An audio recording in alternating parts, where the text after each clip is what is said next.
I get asked this constantly. How do I set boundaries with my mother? How do I set boundaries with my partner or my co parent? And most people don't think that they have a boundary problem. They think that they have a people problem. They will say things like, they don't respect me. They walk all over me. They don't listen when I say no. And I think sometimes that's true. There are some people that really do ignore your limits, but that's not the reason why boundaries collapse. Because even when somebody is crossing a line, the real question to ask is, why won't my body hold it?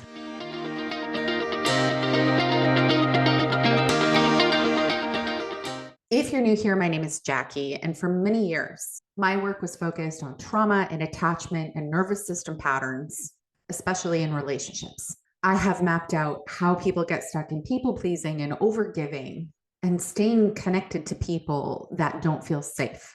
Now, I don't organize my identity around healing anymore, but this entire video is organized around that body of work because these patterns are very real for a lot of people. So let's talk about what is actually underneath the boundary struggle.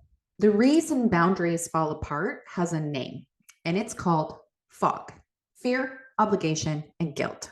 Fear says if I upset them, I might lose love or connection or safety. Obligation says I am responsible for how they feel. And then guilt says if I choose myself, I am selfish or bad or wrong. So when somebody crosses a line, you don't just feel annoyed. Your nervous system feels threatened. And then suddenly setting a boundary doesn't feel like a healthy adult choice. It feels like you're risking abandonment, conflict, or rejection. So your body does what it has always learned to do. It freezes, it appeases, it over-explains, it backs down. Not because you're weak, but because your system learned a long time ago that connection is more important than self-honoring. And this is why people will say things like, I just don't want to hurt them, or I feel bad for saying no, or I don't want to make things awkward, or I know I should have said something, but I couldn't. None of those things are a personality flaw. It's fog. You're not lacking boundaries. You are protecting connection at the expense of yourself. And your nervous system thinks that it's keeping you safe. Boundaries are not about being strong. They're not about having the perfect script. They're not about becoming cold or confrontational. They are about being able to tolerate the internal discomfort of someone not liking your choice.